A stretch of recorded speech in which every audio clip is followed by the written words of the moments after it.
In 2024, more than 300,000 migrants, mostly from Somalia and Ethiopia, are expected to need humanitarian assistance and protection by Monica Kiriak, Media and Communications Officer with IOM Yemen Alameh Hasif Selassie, National Communications Officer with IOM Ethiopia Aden Addis Ababa. Under Aden's relentless heat, Bariso and his family wait in front of the crowded airport, their anticipation palpable amidst departing travelers and bustling airport staff.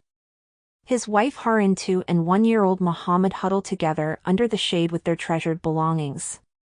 Today is the day they board their flight home to Ethiopia, facilitated by the International Organization for Migration, IOM's Voluntary Humanitarian Return, VHR, program. 2 years ago, Bariso left his home and ventured to Yemen with big dreams of finding prosperity in the Gulf countries. "I was planning on working as a farmer and having a good income, as my friends had promised," he recalls. His glimmering dream of finding a well-paying job did not materialize and he soon ended up stranded. Although they hadn't crossed paths yet, both Bariso and Harintu found themselves in a similar situation, scrambling to gather enough money from friends and family to pay the ransom demanded by their smugglers for their release from captivity. Bariso vividly remembers being severely attacked by smugglers upon his arrival in Yemen, pressured to pay quickly. Harintu faced a similar situation when she couldn't afford the additional sum they demanded. "Some of the people who I traveled with died, some got sick, and others ended up seriously injured or disabled," 20-year-old Bariso shares. "Those of us who made it to Yemen in relatively good physical condition are the lucky ones." In 2024, more than 300,000 migrants, mostly from Somalia and Ethiopia, are expected to need humanitarian assistance and protection services, particularly women and girls. Like Bariso and Harintu, many face dangerous journeys, leaving them vulnerable to exploitation by smugglers. Once his dreams were shattered by the difficulties he encountered on the way, Bariso returned to Aden, where he struggled to make ends meet. During his migration journey he met Harintu, who, like him, had left Ethiopia in search of better opportunities abroad.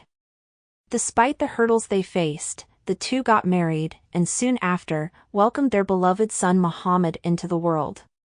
His arrival made them realize that it was time to go home.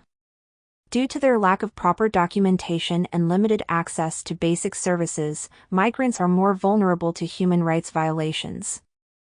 Upon their release from captivity, both Bariso and Harintu were faced with the harsh reality of costly living expenses.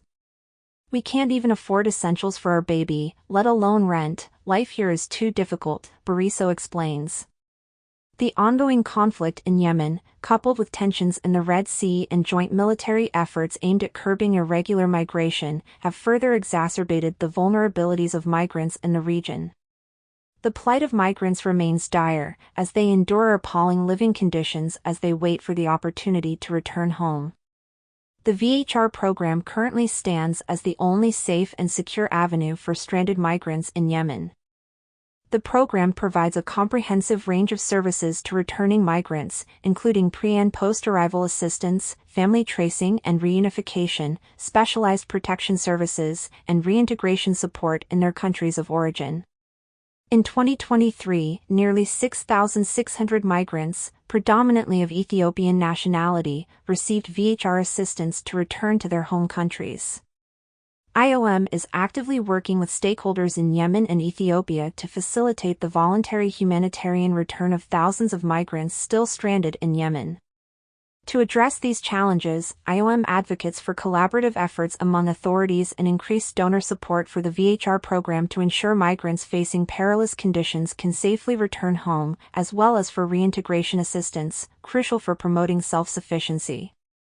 Additionally, IOM urges states to adopt regional approaches to enhance migration governance, regardless of migrant status. Providing regular migration pathways can reduce the risks associated with irregular migration. Despite the uncertainty of their future and the financial strain they face, a glimmer of hope flickers in Harintu's eyes as she prepares to embark on a journey that holds the promise of a fresh start. "I'm not thrilled to be back here, but this is our best shot at a better life," she says.